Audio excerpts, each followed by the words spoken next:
Olá, povo de Deus!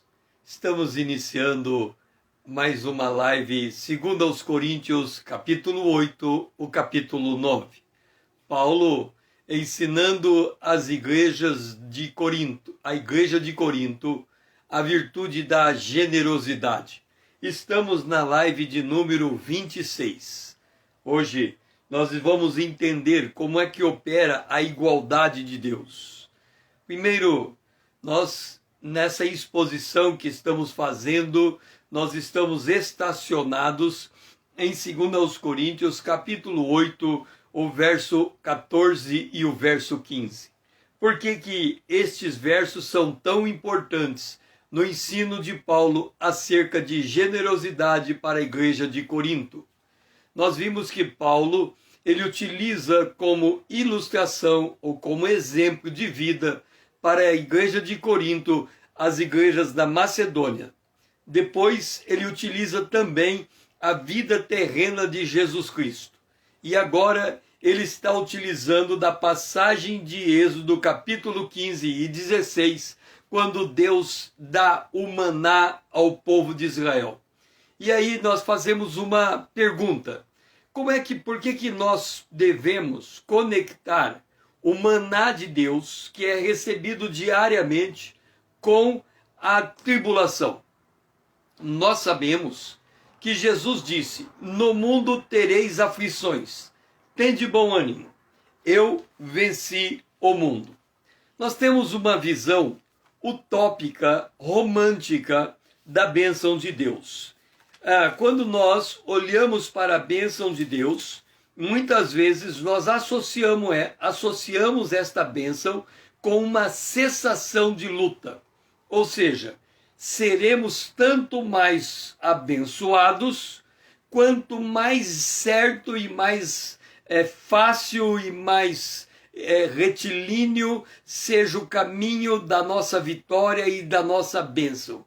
É como se a bênção de Deus, ela removesse a priori todo e qualquer obstáculo. Mas vamos considerar uma coisa. Quando lemos o Salmo 23, o Salmo 23 diz: o Senhor é o meu pastor, nada me faltará. Ok? Nada falta para aquele que tem o Senhor como pastor. Quando nós consideramos a palavra nada me faltará, nós imaginamos o seguinte: não vai me faltar o que comer, não vai me faltar o que beber, não vai me faltar o que vestir. Então, quando nós pensamos na bênção de Deus, nós pensamos como um resultado externo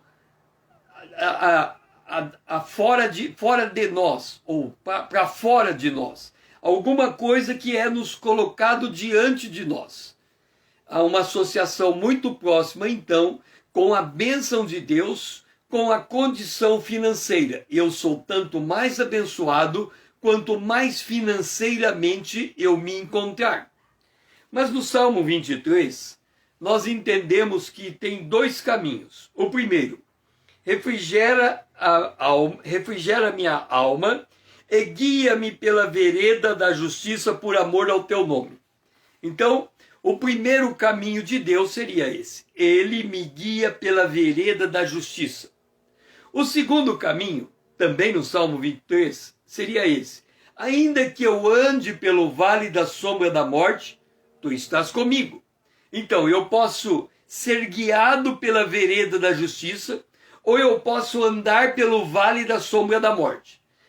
Como o vale da sombra da morte já prenuncia uma luta, uma tribulação, uma batalha, uma dificuldade, então eu associo que, se eu for guiado pela vereda da justiça, eu não terei essa luta, essa dificuldade, eu terei um caminho amplo, aberto e sem nenhum obstáculo para eu chegar aonde eu desejo chegar. Ok, já sabemos de antemão que o vale da sombra da morte é um caminho atribulado. Mas se nós seguirmos pelo caminho da justiça, será que o caminho da justiça não é também atribulado? Como é que nós podemos saber disso? Se nós formos para Mateus, no capítulo de número 5, o Senhor ali, ele está demonstrando a condição do bem-aventurado. Bem-aventurado é feliz aquele. E quando ele declara feliz aquele, no capítulo de número 5, ele diz assim: bem-aventurado os que têm fome e sede de justiça, porque serão fartos.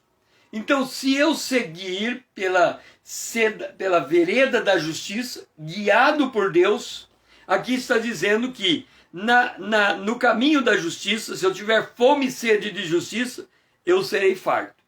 Só que, quando eu chego no verso 10, no verso 9, ele fala, bem-aventurado os pacificadores. Quer dizer, há um conflito e eu estou ali para colocar paz naquele conflito.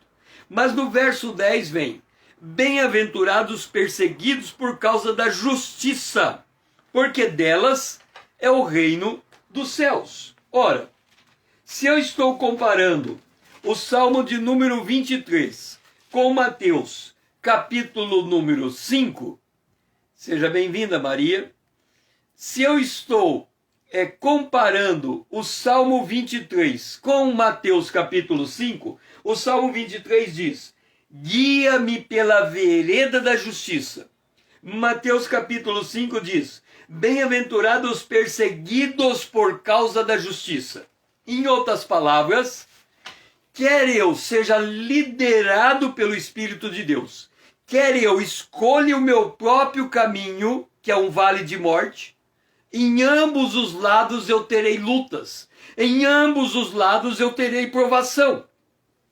Agora vamos mudar um pouco a visão que nós temos da provação, a visão que nós temos da tribulação. Vamos considerar não uma tribulação, não uma prova, não uma luta, mas vamos mudar completamente a lógica de encararmos a nossa jornada cristã. Nós sabemos que nós estamos caminhando para a Nova Jerusalém. Nós sabemos que a vida eterna se constitui conhecer Deus e se constitui conhecer aquele a que ele enviou. João 17:3, ok? Então eu estou indo para a Nova Jerusalém e nesta caminhada eu vou conhecer Deus e a quem ele enviou, que é Jesus. Ok.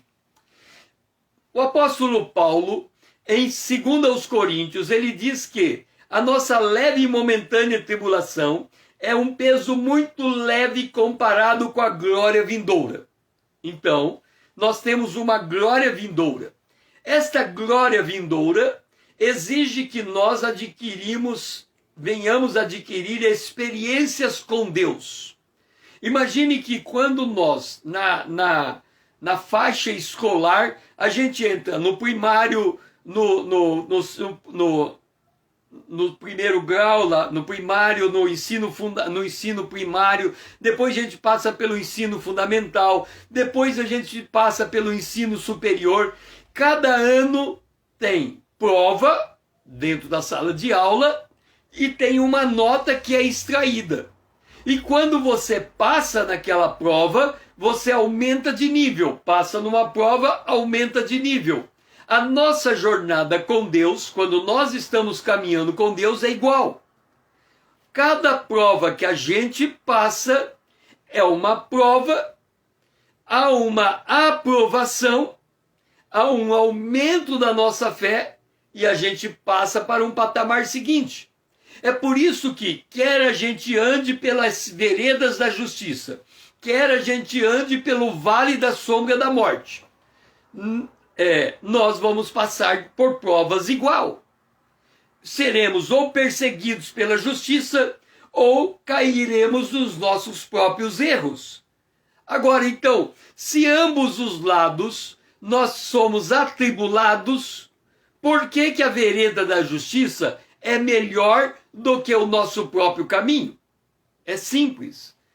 Quando nós escolhemos o nosso próprio caminho, nós estamos sendo salvos como em detrimento, como que perdendo alguma coisa, como não aproveitando ou usufruindo da bem-aventurança como ela é dada. Por quê? Porque a nossa escolha, por ser fora da vontade de Deus, ela é uma escolha que cabe disciplina. Deus disciplina aquele a quem ama. Então, quando eu escolho o meu caminho, eu estou andando na disciplina de Deus. Mas quando eu escolho o caminho de Deus, eu estou andando como um cooperador de Deus, como um voluntário na obra de Deus. Então, quando Deus entrega a Israel maná, durante 40 anos, Israel colheu do maná. Mas eles não ficaram parados num lugar, embaixo de uma sombra, esperando o maná cair. O maná já estava caindo. Eles sabiam que todo dia tinham que comer. Mas eles tinham que se deslocar de tempo em tempo. Aquela nuvem de manhã, aquela coluna de fogo, fazia com que Israel caminhasse. E porque Israel caminhava, Israel adquiria novas experiências com Deus. A aprovação, ela vem no mesmo sentido. Portanto, quando lemos Provérbios capítulo 10, 22, que diz assim: a bênção do Senhor enriquece e com ela ele não traz desgosto, esse texto não está eximindo nós de passarmos por tribulação. O que é uma bênção? Nós já somos abençoados com todas as bênçãos espirituais dos lugares celestiais. Nós já temos tudo que é necessário à vida e à piedade. A bênção de Deus não é algo que ele vai conceder no futuro. É algo que ele já deu no passado. A bênção de Deus, os nossos dias já estão todos escritos no livro da vida.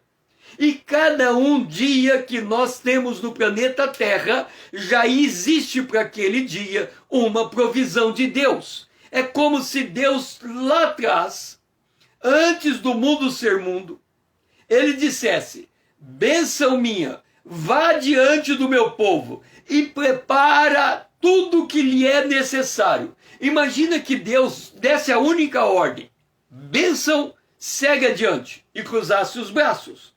O que aconteceria? Essa bênção se transformaria em luz, em separação de águas, em separação de água e terra, em luminares dos céus, em aves e peixes, em animais e finalmente no homem. Seria um moto contínuo. Ela, no final das contas, iria produzir o que Deus tinha pensado em produzir.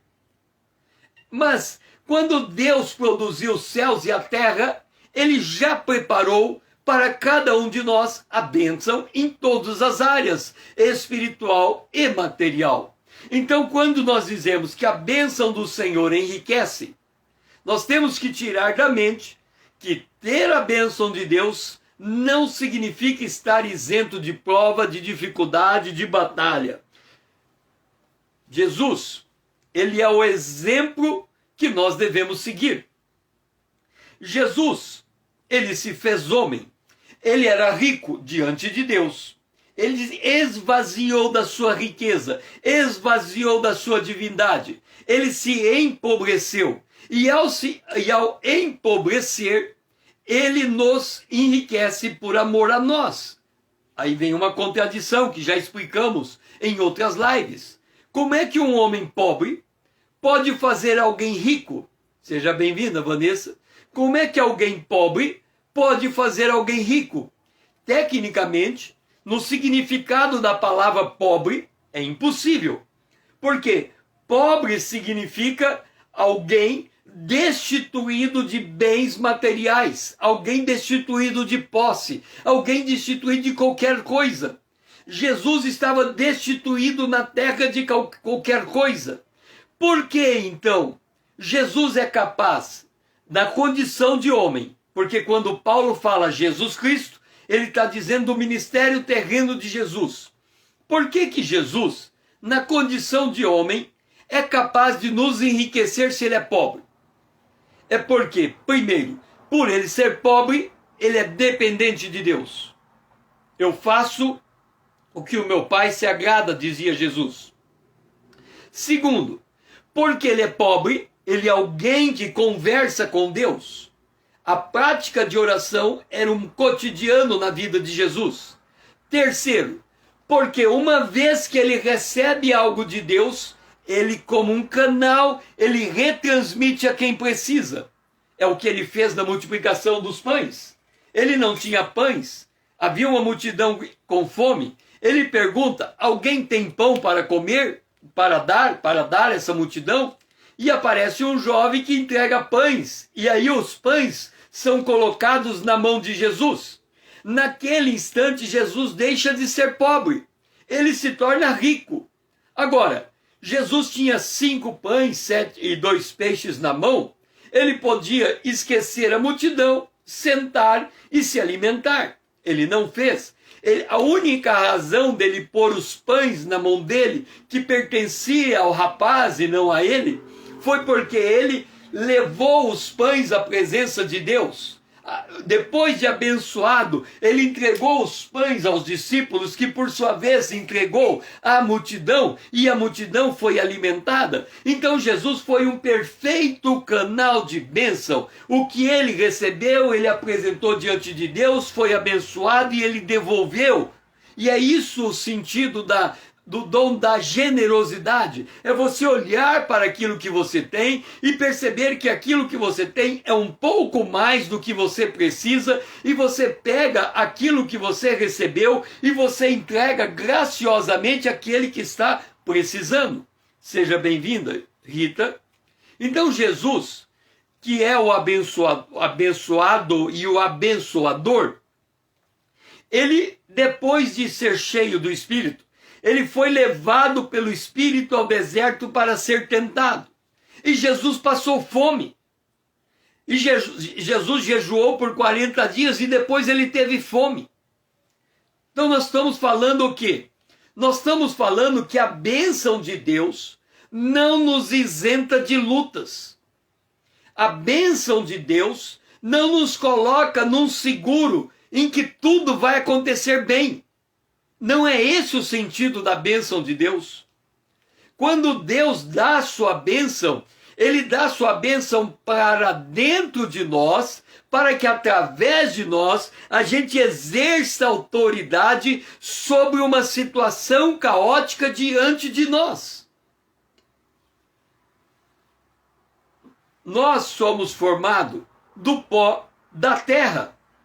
Por sermos formados do pó da terra, a nossa situação é igualzinho no princípio.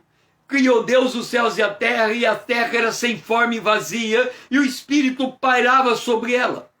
Quando temos uma tribulação, pensa a tribulação como uma grande bola, em que você está no meio dela, mas o Espírito está pairado naquela bola. O Espírito está permeando a tua prova. O Espírito está controlando todas as coisas.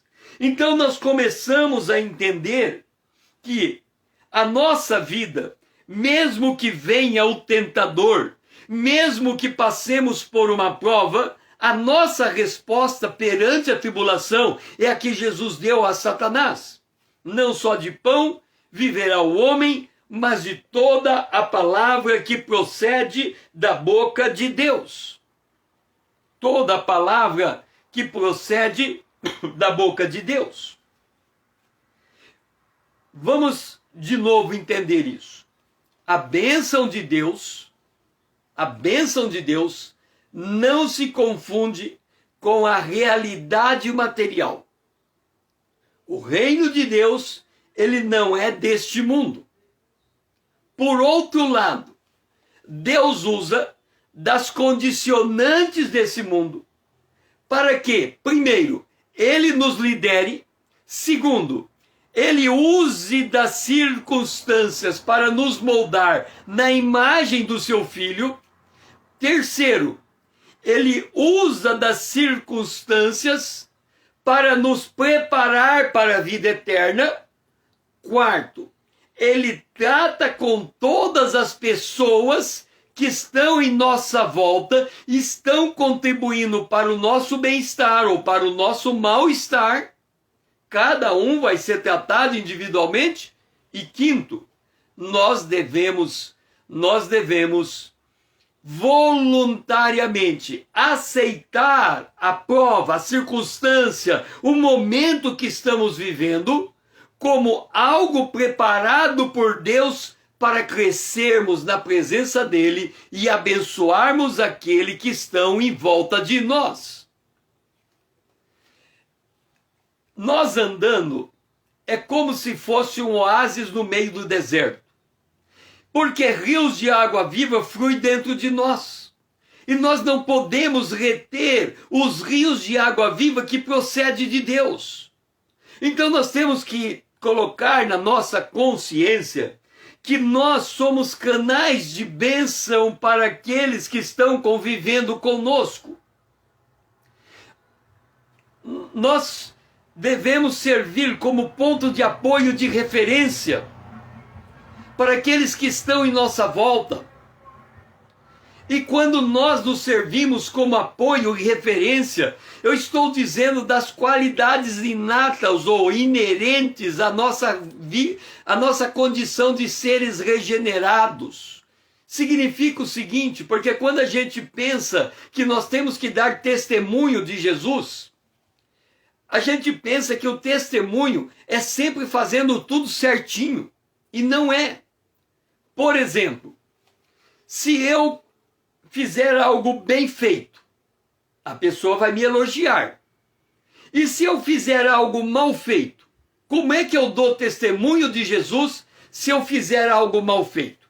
Se eu fizer algo bem feito, a pessoa vai me elogiar. Agora eu pergunto para você, se eu fizer algo mal feito, como é que eu dou testemunho de Jesus? Alguém pode escrever? Se eu fizer algo bem feito, eu serei elogiado. E se eu fizer algo mal feito, como é que eu dou testemunho de Jesus? Alguém pode escrever? Você sabe como que eu dou testemunho de Jesus fazendo algo mal feito? Porque bem feito, eu não preciso fazer nada, eu vou receber um elogio. E se eu fizer algo mal feito, como é que eu recebo? Como é que eu dou testemunho de Jesus fazendo algo mal feito?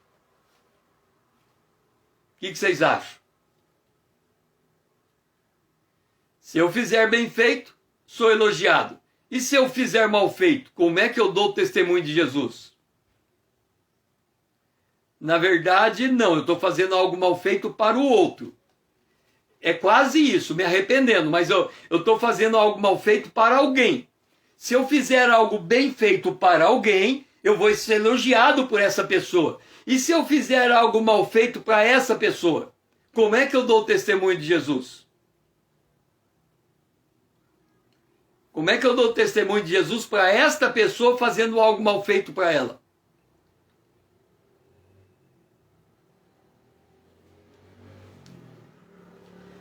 Eu dou testemunho para alguém que eu fiz o mal pedindo perdão. Se eu fizer bem feito, eu sou elogiado. Se eu fizer mal feito, eu peço perdão. Isto o mundo não faz. Se eu tratar mal o meu filho, como é que eu dou testemunho como pai? Depois de ter tratado mal, pedindo perdão e me propondo a fazer certo. Se eu tratar mal minha esposa, como é que eu dou testemunho? Pedindo perdão a ela. Se eu tratar mal o meu patrão, como é que eu dou testemunho? Pedindo perdão a ele. Se eu tratar mal o meu empregado, como é que eu dou testemunho? Pedindo perdão a ele. Se ele entender que o meu perdão é um perdão de realmente querer e estar constrangido pelo erro cometido, ele vai entender aquilo como um testemunho. Então Deus, quando estamos falando em testemunho, não só de pão viverá o homem, mas da palavra que procede da boca, é a palavra para eu acertar acertando, e é a palavra para eu errar sabendo como me recompor no erro. Eu não sou super-homem. Eu posso errar, eu posso acertar. Mas se eu acertar, serei elogiado. Se eu errar, eu tenho que ser humilde o suficiente para reconhecer a minha parte no erro. E aí, então, o meu testemunho estará sendo dado, porque o ímpio não pede perdão. O máximo que ele fala é desculpa. Foi sem querer. Eu não sabia que eu tinha feito isso. Ele é uma desculpa não se desculpando. É assim que o ímpio fala, ou pede o perdão. É muito comum você chegar e falar assim, perdão. Não, que perdão? Perdão a gente pede só a Deus. Então a pessoa, ela rejeita esse relacionamento de quebrantamento. O ímpio, o homem sem Deus, o homem de coração endurecido, para ele é um absurdo alguém pedir perdão. Mas quem tem o coração, ele entende. Por quê? E aí vem o importante. O mundo passa, bem como a sua concupiscência, mas aquele, porém, que faz a vontade de Deus, permanece para sempre. Então, o que nos cabe fazer? Nós facilmente nos apegamos a tudo aquilo que nos cerca. O que é a idolatria? A idolatria é eu colocar um ídolo diante de mim, me apegar a esse ídolo e querer que esse ídolo me salve. Isso é idolatria, ok? Mas geralmente nós olhamos a idolatria assim. A pessoa tem um ídolo, um boneco em formato humano, e a pessoa pede para aquele boneco em formato humano uma graça. E aí a gente olha para aquele pedido e fala, não, esse cara aqui está idolatrando, ele tem um ídolo. Ora, se eu quero a minha casa limpa, e quando alguém suja a casa, eu brigo com esse alguém, a minha casa tornou o meu ídolo. Se eu estou dormindo, alguém me acorda no meio do sono, e eu fico irritado com essa pessoa porque ela me acordou, a minha cama se tornou o meu ídolo. Se alguém pisa no meu pé quando eu estou andando e eu fico revoltado porque ele foi descuidado, o meu pé é meu ídolo. Se eu estou enfermo e torno a pessoa mais chata do universo e ninguém pode falar comigo só porque eu estou enfermo, a minha enfermidade se tornou meu ídolo. Então nós facilmente nos apegamos às coisas que estão no nosso derredor e agarramos a ela como se ela nos pertencesse e que houvesse um sofrimento caso abríssemos mão dela. É por isso que João fala, aquele que faz a vontade de Deus é o que permanece para sempre. O que é fazer a vontade de Deus? Você está comendo. E daí, quando você está na metade da tua comida, alguém te chama e pede para você atender alguma coisa. Você deixa o teu prato de comida, vai lá, atende ele, quando volta o prato de comida está frio e você continua comendo. Agora, se você, não, eu não posso parar, minha comida vai esfriar, depois eu atendo, o prato de comida se tornou mais importante do que aquela pessoa que veio lhe procurar. É assim que funciona a idolatria. Quando a minha prioridade me faz eu agarrar uma coisa que eu poderia facilmente abrir mão dela. E aí eu não estou fazendo a vontade de Deus. Eu estou agarrado a qualquer coisa que esteja em volta de mim. É por esta razão que Paulo ele vai trazer do deserto, do maná no deserto, a explicação de como eu posso ser generoso. E aí as igrejas da Macedônia entenderam essa lição. Por quê? Porque as igrejas da Macedônia, elas se viam em profunda pobreza. De novo, a gente não pode perder o sentido da palavra, porque se a gente perde o sentido da palavra, a gente não entende o milagre. Se as igrejas da Macedônia estão dizendo que elas vivem em profunda pobreza, significa que elas não têm dinheiro para fazer oferta a Jerusalém.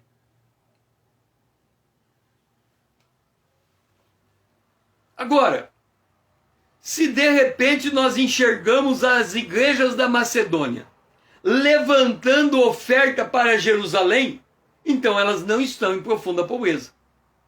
Porque uma coisa é contra a outra.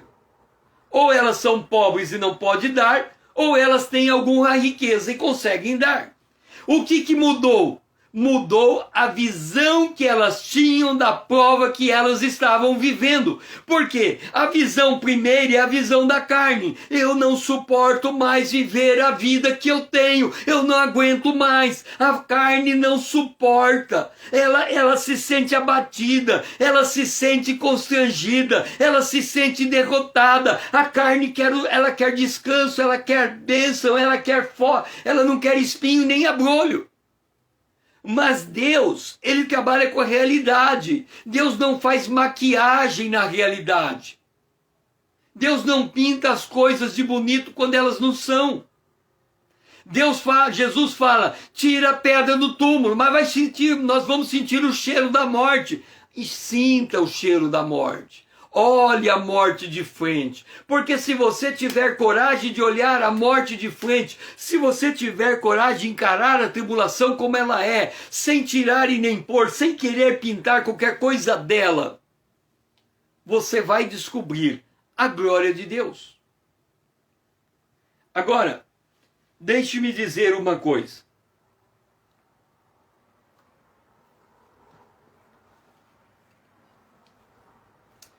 A coisa mais importante, quando nós estamos marcando um encontro com alguém, é o ponto de encontro. Eu sou uma pessoa que eu não tenho noção geográfica. Eu não tenho noção geográfica nenhuma. Um dia minha esposa pediu para eu ir a um determinado lugar em Cuiabá. Aí eu liguei para ela e falei, estou perdido, eu não sei onde que é. Aí ela disse assim para mim por telefone, você está vendo um posto de gasolina na tua frente? Eu falei, tô. Então quando chegar no posto de gasolina, vira à esquerda. Aí eu cheguei no posto de gasolina, virei à esquerda. Aí ela falou pelo telefone, você está vendo 2 quebra-mola? Tô. Passei por um, passei por outro. Ela falou, no segundo quebra-mola, vira à direita. Aí eu virei à direita. Ela falou, agora você está vendo o prédio na tua frente? Eu falei, tô vendo. Ela falou, esse é o prédio que você tem que ir. Então ela, por telefone, sabia praticamente em tempo real, como se fosse um Waze, né? Waze, me guiando. Então, quando você marca um encontro com alguém, o ponto de encontro é o melhor lugar, é o lugar que você tem que estar, senão não tem encontro, ok? Agora, eu quero marcar um encontro com Deus. Eu quero andar com Deus. Mas eu preciso marcar, eu preciso saber aonde Deus está. Deus está sentado no céu, à direita. O Filho está sentado ao lado. Só que eu não tenho como ir lá no céu. Eu estou na terra. Então, o lugar de encontro não pode ser no céu. No céu vai acontecer depois do arrebatamento, ou depois da minha morte. Eu vou para lá. Mas agora não vai ser assim. Então, quem marca encontro e aponta o local aonde eu devo me encontrar é Deus. Ele diz, olha, se você me encontrar lá na cruz do Calvário, se você for até a cruz do Calvário, eu vou estar lá te esperando. Então Jesus vem e diz, quem quiser vir após mim, negue-se a si mesmo, tome sua cruz e siga-me. Quer dizer, ele já marcou o lugar de encontro. Você tem que estar na cruz, você tem que estar com a cruz. A cruz é instrumento de morte. Quer dizer, ou você está no lugar de morte para que ele te encontre, ou você não vai ter encontro com Deus. É por isso que as pessoas têm tão poucas experiências com Deus, porque elas não querem estar aonde Deus vai estar esperando por elas. Elas querem estar em outro lugar. E aonde é que Deus quer estar? Na tua vida, no dia de hoje, no meio da luta que você está passando aqui e agora. Se você não quiser essa luta, então não tem como ele te encontrar, porque ele marcou o encontro com você neste lugar. Como é que você... Aí você vai dizer, mas como é que você pode dizer que a minha luta é o lugar onde ele vai me encontrar? Bom, já lemos o Salmo 23. Ainda que eu ande pelo vale da sombra da morte, tu estás comigo. Se eu não quiser andar pelo vale da sombra da morte, ele não mais está. Por quê? Ainda que eu ande pelo vale, ele está comigo. Quer dizer, eu estou passando por uma luta, ele está comigo. Mas quando eu crio a utopia, a fantasia de que a luta não pode acontecer, que a minha vida tem que ser certinha, que tudo tem que estar no seu lugar, que isso não pode estar acontecendo, eu estou negando o lugar de encontro. E vamos para Hebreus, capítulo 11, 35 e 38. As mulheres receberam pela ressurreição os seus mortos. Aonde foi o ponto de encontro com Deus para ter uma experiência? Os filhos estavam mortos, as mulheres estavam velando seus filhos e eles ressuscitaram. Alguns foram torturados. Aonde que está o ponto de encontro com Deus para a sua história fazer parte da Bíblia? No lugar da tortura. Se você não for torturado, a tua história não pode ser registrada, porque esse é o lugar do encontro. Alguns passaram pela prova de escárnio e açoite. Aonde que está o lugar do encontro? No momento em que você é zombada, ou humilhada, ou magoada, ou entristecida, ou machucada, ou xingada, ou zombada. Porque esse é o lugar da humilhação. Se você não quiser ficar nesse lugar, mas se alguém bate de um lado, você bate do outro, então a briga, Deus se afasta, porque ele não vai estar. Esse não é o lugar onde ele marcou o encontro com você. O lugar onde ele marcou o encontro com você é o lugar onde você está passando por escárnios, passando por açoites, passando por algemas, passando por prisões, passando por apedrejamentos. Se você não está sendo apedrejada, então não é com você esse encontro. Deus vai buscar quem está sendo apedrejado e que quer ele junto naquele momento. Agora, quando nós estamos sendo apedrejados, como é o caso de Estevão, que Jesus marcou o encontro com ele, de Estevão, que Jesus marcou o encontro com ele, ao ponto de se levantar no trono e esperar. O que Estevão fez antes de subir? Ele disse: Pai, perdoa porque eles não sabem o que faz. Então, se eu estou sendo apedrejado e eu não estou perdoando quem me apedreja, eu não estou no lugar do encontro. Então é simples assim. Nós temos que entender, e como que a gente lê a Bíblia? Senhor, aonde que está o lugar do encontro? Porque se eu quero ter uma experiência verdadeira contigo, eu tenho que estar aonde o Senhor está. E nesse sentido, ele está nos lugares demarcados da experiência com Deus. O que eu quero demonstrar com isso? Entenda, a palavra de Deus veio sobre Israel todos os dias por 40 anos. Nunca passou um dia sem faltar a palavra, ou seja, o maná. Nunca a roupa de Israel, dos israelitas, ela nunca se envelheceu. Os seus sapatos nunca se perderam. Aí você vai falar assim: Deus, é o seguinte, a minha roupa, eu usei 2 dias, no terceiro rasgou. Aí você vai falar assim: tá vendo? Se a minha roupa fosse igual a de Israel, eu não estaria com essa roupa rasgada. Então vamos fazer uma outra análise. Com Israel, Deus pegou uma roupa, manteve ela por 40 anos, e eu não sei como é que eles faziam, né? Porque andando no deserto com uma roupa só, como é que a gente faz? Que cheiro. Pelados é que eles não estavam andando. Eles estavam tendo então que suportar a roupa deles. Olha a misericórdia de Deus. Para Israel, durante 40 anos, a mesma camisa. Para nós, do tempo da nossa existência, quantas camisas Deus já trocou para nós? E nunca ficamos sem camisa. Quantas calças Deus trocou para nós? E nunca ficamos sem calça. O maná funciona ou não funciona? E funcionou, está funcionando de forma aprimorada. Porque Israel teve que se sujeitar a uma única roupa, porque eles não tinham tecelagem no deserto. Então aquela roupa tinha que aguentar 40 anos. Mas nós temos tecelagem hoje e as nossas roupas são trocadas todos os dias. E a gente não olha e não enxerga isso como a provisão diária de Deus para a nossa vida. É por isso que nós estamos sempre procurando estar no centro da vontade de Deus, como se o centro da vontade de Deus fosse na lua. Como se o centro da vontade de Deus fosse no Egito. Como se o centro da vontade de Deus fosse em qualquer lugar do planeta Terra, menos aonde eu estou.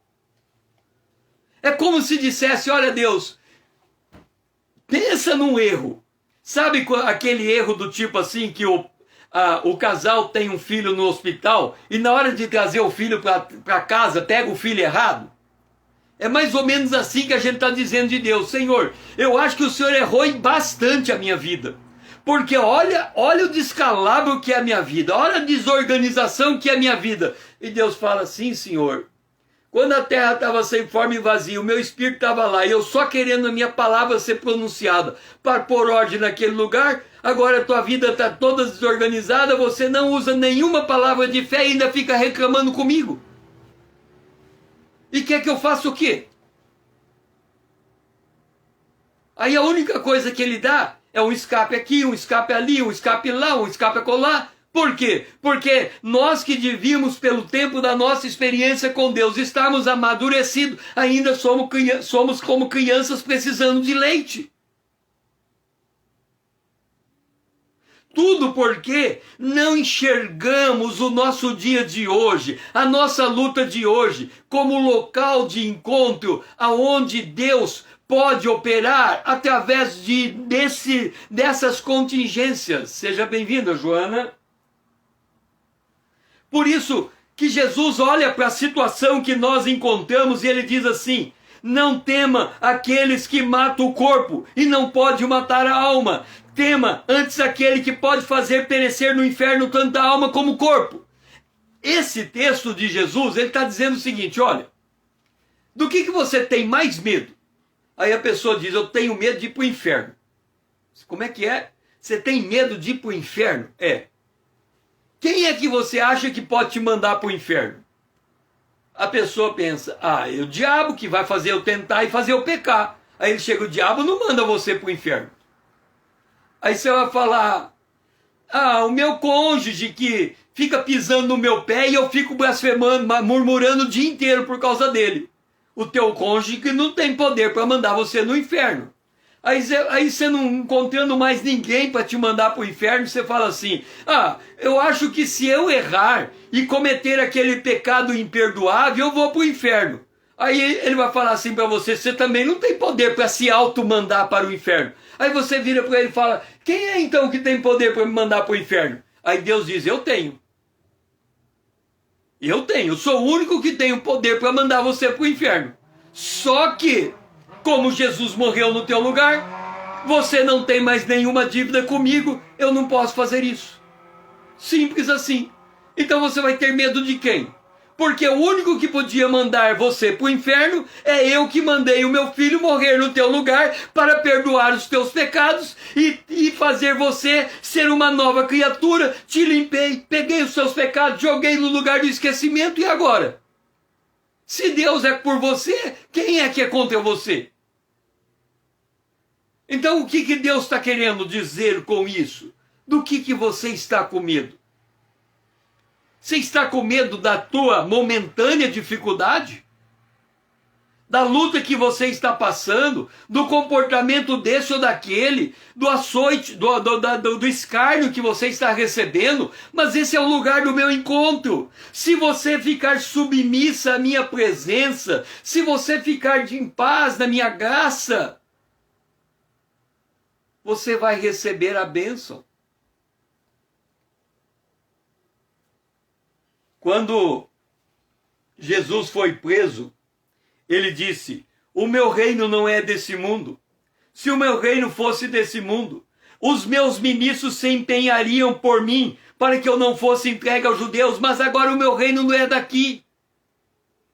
O que ele está querendo dizer com isso? Que nós temos que olhar a realidade que nós estamos vivendo, o dia que nós estamos vivendo, com olhos espirituais. Nós temos que entender que nada está acontecendo por acaso. Assim como não aconteceu por acaso a prisão de Jesus, o momento que ele esteve diante do rei, e o rei falou: eu posso te livrar. Se você fizer isso ou fizer aquilo, eu posso te livrar.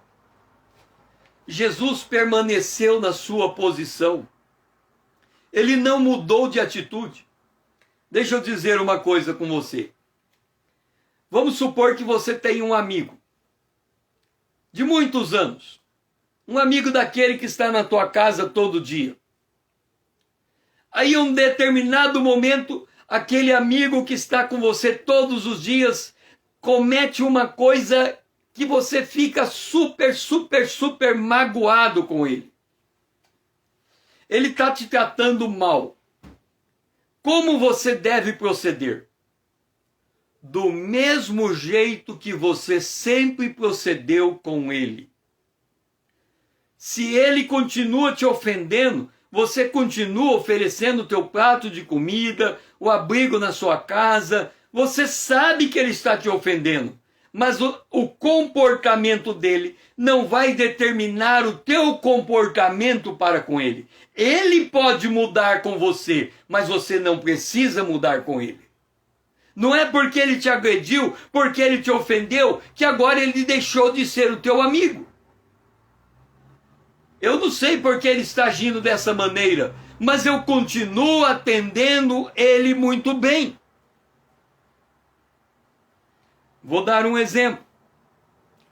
Eu trabalhava em um lugar e a pessoa se levantou contra mim. E essa pessoa que se levantou contra mim, ela fez de forma pública, ela fez anunciado na rádio da cidade. Todo mundo ficou sabendo o que ela falou a meu respeito, e ela falou mal de mim. No dia seguinte, eu chego no meu local de trabalho e eles dizem assim para mim: fulano falou mal de você. Você tem que tomar satisfação com ele. Todo mundo tomou as minhas dores e queria que eu agisse contra essa pessoa. Eu disse: não. Se ele falou algo contra mim, ele está no seu direito falar o que ele quer. Eu não sei por que ele falou, mas eu não vou mudar o meu tratamento com essa pessoa. E eu tinha que continuar trabalhando com ela. E eu continuei trabalhando com ela. E eu nunca perguntei para ela por que ela falou mal de mim. Eu sabia pelo ouvido dos outros que ela tinha falado barbaridade a meu respeito. Mas ela não falou diretamente para mim, a minha pessoa. Então eu não tomei satisfação, porque se ela não teve coragem de dirigir a palavra para a minha pessoa e me tratar pessoalmente, eu não teria nada o que fazer. Mas mesmo que ela tivesse coragem e chegasse diante de mim e falasse tudo que ela falou na rádio para a cidade inteira ouvir, ainda assim eu entenderia como um direito dela de falar o que ela falou, porque ela não me conhece. Ela tem o direito de ter uma opinião completamente contrária. Passou o tempo. Nós ganhamos uma determinada situação, essa pessoa perdeu. O meu chefe chegou para mim e disse assim: aquela pessoa está sem nenhum cargo. Será que você tem um cargo para ela? Eu chamei aquela pessoa, perguntei o que ela fazia. Ela disse qual era a formação dela. E eu disse: tem um cargo aqui de acordo com a tua formação, está bem esse cargo para você? Ela disse: não teria um cargo melhor do que esse para que eu pudesse trabalhar. Eu nem um momento eu paguei o mal com o bem. Então, quando nós estamos debaixo de uma situação, não é porque estamos naquela pressão, naquele embate, naquela dificuldade, com pessoas nos falando mal de nós, que nós devemos mudar o nosso comportamento mostrando as obras da carne. Nós devemos continuar no nosso equilíbrio emocional, sabendo que Deus é por nós, sabendo que Ele está cuidando de nós, sabendo que, de alguma maneira, Ele vai fazer o mal entendido se tornar um bem entendido. E quando Deus faz do jeito dele, o mal entendido se torna um bem entendido. Então eu não tenho que sair correndo. Mas como é que Deus faz as coisas? Quando alguém pede algo a Deus, e essa é a lição da generosidade. Quando alguém pede algo a Deus, Deus não entrega para essa pessoa que pediu o que ela pediu. Deus entrega para alguém próximo a ela, para alguém parte do corpo de Cristo. Se eu pedir um prato de comida, não é a mim que ele entrega o prato de comida, é a um de vocês. Como é que vocês vão saber que eu estou precisando de um prato de comida hoje? Se vocês tiverem na mão 2 pratos de comida, como vocês só podem comer um, esse outro que está sobrando é para alguém que está precisando. Deus entregou o meu pedido de oração para você, para saber se você ia ser generoso ou não. Se você retém, eu vou continuar orando a Deus. Deus não vai mais responder essa oração. Eu vou passar fome naquele dia. E aí eu vou transformar a minha oração em uma murmuração contra Deus. E você, que tinha aquele a mais que poderia ter me alcançado, qual é a tua situação diante de Deus? Porque Deus diz, eu já respondi a oração, não tem mais o que fazer. E o diabo fica me acusando, tá vendo? Deus não responde a tua oração. E você, diabo, fica te floreando. Tá vendo como você está ficando cada vez mais rico com as bênçãos que você tá recebendo? Então você fica cada vez mais rico, eu fico cada vez mais pobre, Deus está de braço cruzado, ele sabe que tem um escape ali ou ali, quer dizer, se você não me trazer esse prato de comida, o governo vai me trazer uma cesta básica e vai passar aquelas por aquelas. O fato é que o corpo de Cristo, ele não experimentou a resposta plena de oração a Deus, de Deus, porque alguém teve amor ao dinheiro. Os que querem ficar ricos caem em tentação, cilada, e muitas concupiscências insensatas e perniciosas, as quais afogam os homens na ruína e perdição. Porque o amor do dinheiro é a raiz de todos os males, e alguns nesta cobiça se desviaram da fé, e a si mesmos se atormentaram com muitas dores. Por que ele está atormentado com muitas dores? Porque ele ficou rico, por causa do pobre que pediu a Deus, Deus entregou a esse que estava rico, esperando que o rico, em generosidade, atendesse o pobre. Deus aprove dirigir a sua obra. É por isso que, desta forma, é por isso que Paulo, em 2 Coríntios 8,14, ele diz, Deus supre com a vossa abundância, Deus supre aqueles que têm falta. De modo que quando eles tiverem abundância, Deus possa suprir a tua falta. De tal maneira que no reino de Deus tem igualdade. Esta é a lição de Paulo para o reino de Deus, para as igrejas. Para cada um de nós. Ele está dizendo, nós somos responsáveis um pelos outros. Nós precisamos um dos outros. E aqui não só do ponto de vista financeiro. Nós precisamos de uma palavra de ânimo. Nós precisamos de uma palavra de orientação. Nós precisamos de uma palavra de exortação. Nós precisamos de uma palavra profética. Nós precisamos de uma palavra de sabedoria. Nós precisamos de uma palavra de poder. Nós precisamos de uma palavra de socorro. Nós precisamos uns dos outros. Por isso que o salmista, ele disse, eu fui moço e agora sou velho, porém jamais vi o justo desamparado, nem a sua descendência mendigar o pão.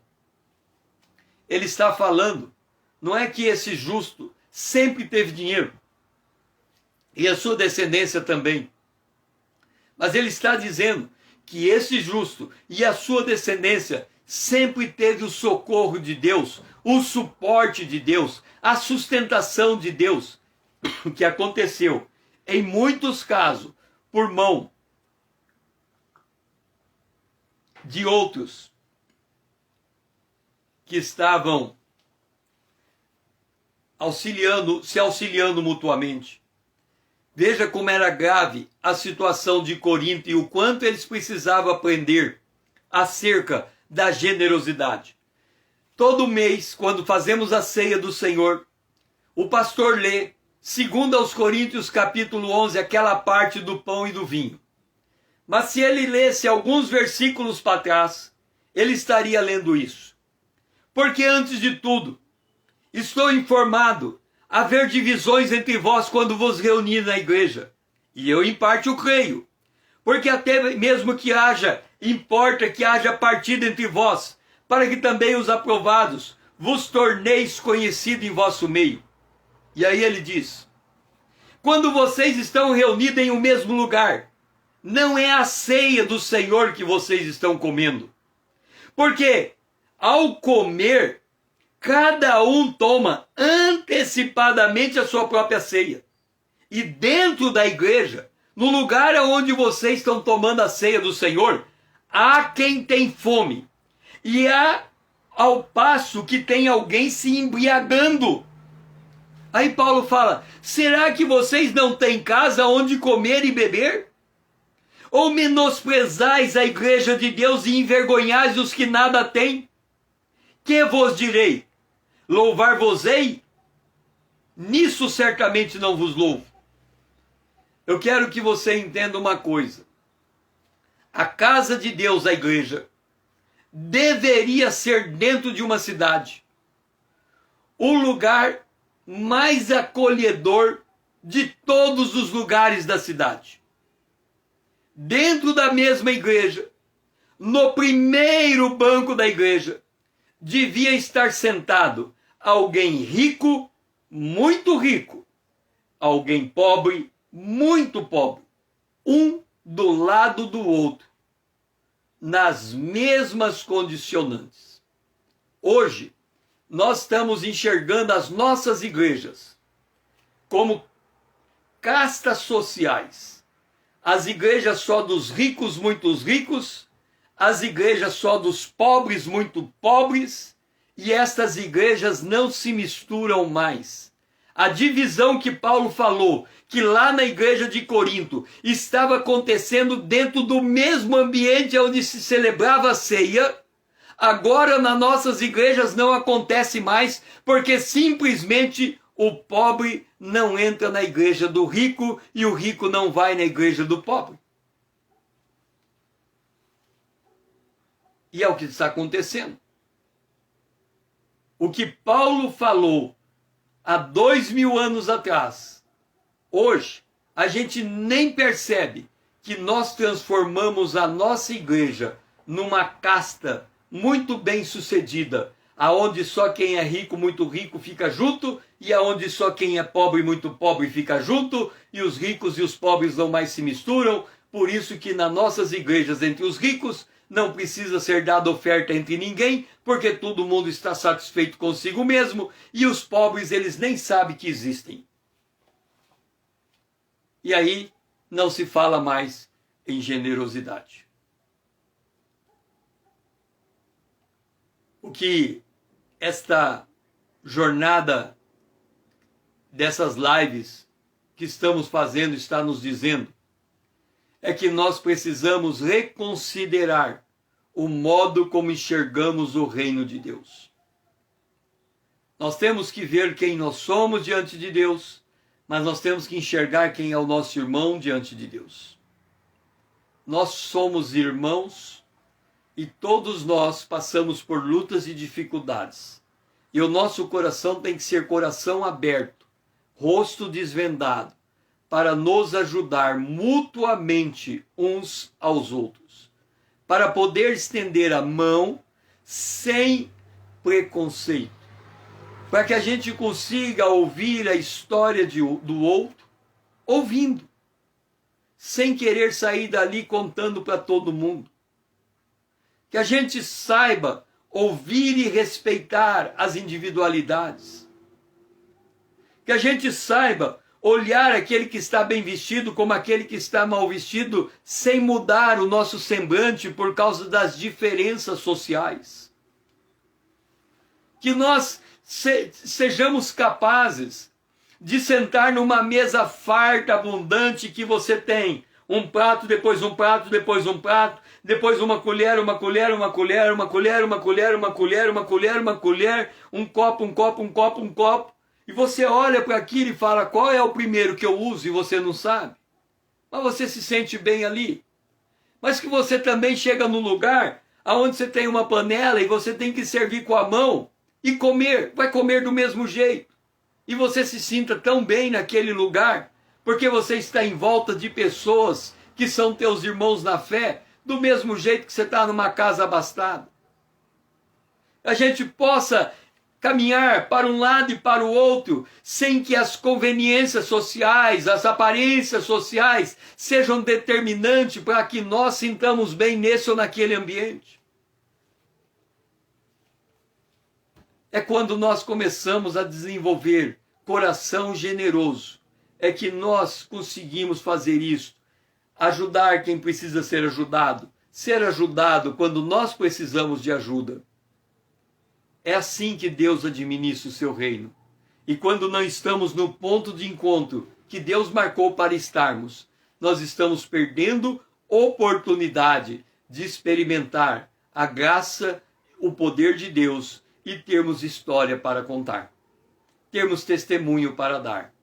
Porque muitas vezes não estamos contentes com a vida que temos, porque não sabemos que é dentro dessa vida que temos que o Senhor vai fazer manifestar a glória dele, e a nossa vida será contada para todas as gerações, pela graça, pela beleza, pela bondade, pela misericórdia com que Deus se manifestou para nós, quer sendo nós o instrumento de bênção, sendo generosos, quer nós recebendo de alguém generoso o suficiente para nos atender naquele dia.